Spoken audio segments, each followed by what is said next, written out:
Is there a God? Where do we come from? Are we alone? Very few questions have been considered important enough to be subjected to hundreds or even thousands of years of philosophical examination, to be a part of the thought journeys of countless minds, and to still stay relevant to this day. But probably no question has stirred things up and raised controversy as much as the one revolving around the nature of the hot dog. Is a hot dog a sandwich?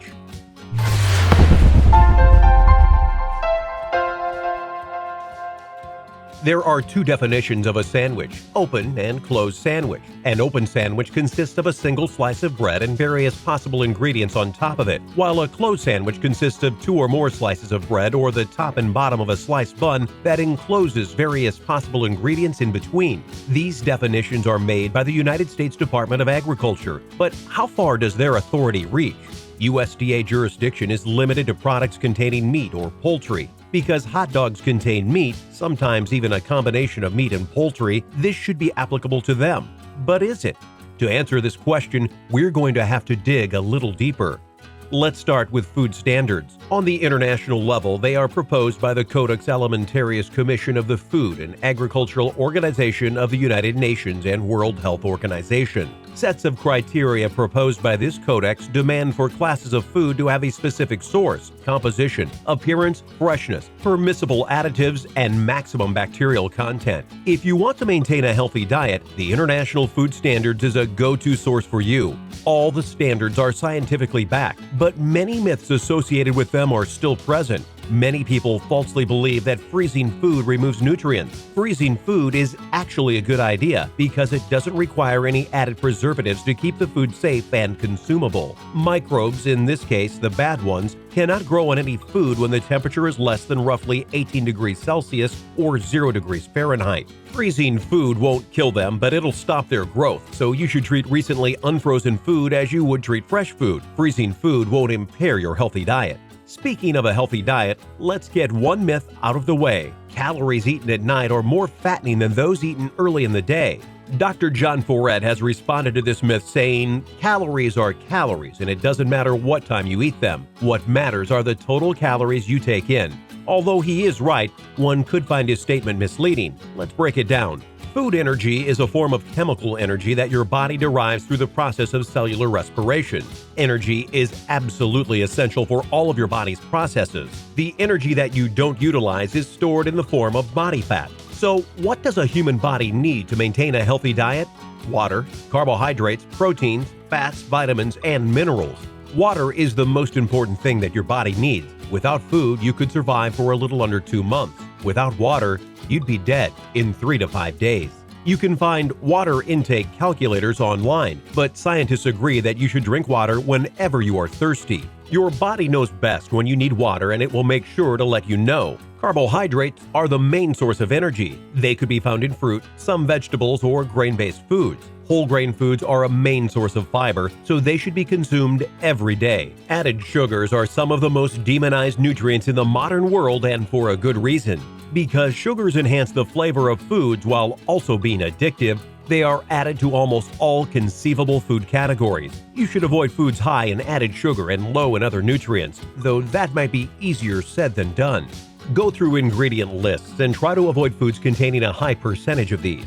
You should avoid eating more than 260 grams of carbs, while sugar should not exceed 50 grams per day. Protein is the main building block of your muscular system and other parts of the body. Animal-based foods are rich in protein, so it is one more reason not to completely stop eating those types of foods. Foods rich in protein are fish, chicken, cheese, milk, red meat. However, it is recommended to reduce intake of the latter. Whole grain foods could be used as a source of protein as well. You should consider taking foods high in protein and low in saturated fat. It is recommended to take around 50 grams of protein per day.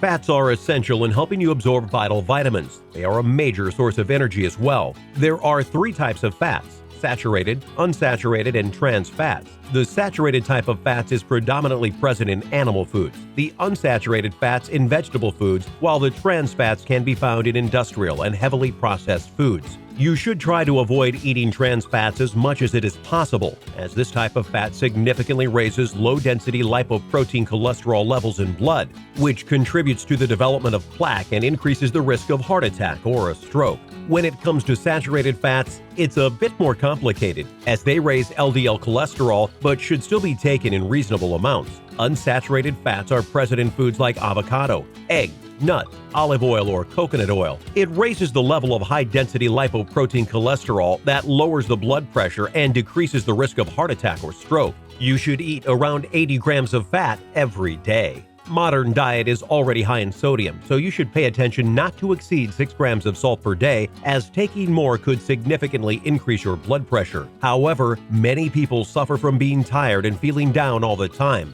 Very often, they have a low blood pressure without realizing it. To avoid that, you could add more salt to your food, but don't overdo it because you might form gallstones. This problem can also be solved by doing some minor exercise. Stretch for a bit and ride a bike for 5 minutes and you'll get your blood pressure high enough to feel a lot better. Ideal blood pressure is between 90/60 and 120/80. It's important to point out that nutritional needs may vary significantly depending on your sex, size, age, and activity levels. You can calculate how many calories you need a day with a simple formula. If you're a male, multiply your weight in kilograms by 10. Add your height in centimeters multiplied by 6.25 and subtract your age multiplied by 5 and then add 5. If you're a female, do the same, but instead of adding 5 at the end, subtract 161. You can see the imperial versions of these equations on the screen. Let's say you're an average male. You're 175 centimeters tall and you weigh 70 kilograms. You just turned 25. You start your day with a breakfast which consists of an egg, a muffin, a glass of orange juice, and a strawberry fruit yogurt. For lunch, you have a chicken salad along with a bean salad, some reduced-fat wheat crackers, a baked apple, and you top it off with an iced tea with lemon. In the afternoon, you snack on some fat-free fig fruit bars and have a glass of skim milk. For dinner, you eat garlic chicken, a cup of wild rice, squash medley, and then you enjoy a glass of diet soda. It's interesting that most of diet sodas have less than 10 calories. After the dinner, you still feel a bit hungry, so you decide to eat an apple. At the end of the day, you've consumed about 1,977 calories. Since you're 25 years of age, 175 centimeters tall, and weigh about 70 kilograms, you calculated your body needs 1,674 calories per day. That means that you still have 303 calories left over, but today, you went running for 15 minutes at about 8 kilometers per hour. You had to walk to and from work, which also adds up to 15 minutes of walking. After that, you went cycling for 15 minutes at a casual speed. By doing all 3 of these things, you lost 355 calories. But let's not get carried away. According to the United States National Hot Dog and Sausage Council's announcement in the report titled Official Policy on Hot Dog as a Sandwich Controversy, a hot dog is an exclamation of joy, of food, a verb describing one showing off, and even an emoji. It is truly a category unto its own. But this just doesn't feel right. Why should we even care about some quasi-official definition considering questions as important as this one? Let's apply the real, official USDA's definition of a closed sandwich from the beginning of this video. It consists of the top and bottom of a sliced bun that encloses various possible ingredients in between. Isn't a hot dog just that? And it even falls within USDA's jurisdiction considering its contents. However, we somehow think, as it is with all important questions, that the debate will never be ultimately concluded. One thing is certain, the more we think about it, the more questions arise. Thanks for watching. Click like and share if you enjoyed this video. Subscribe for more of our content.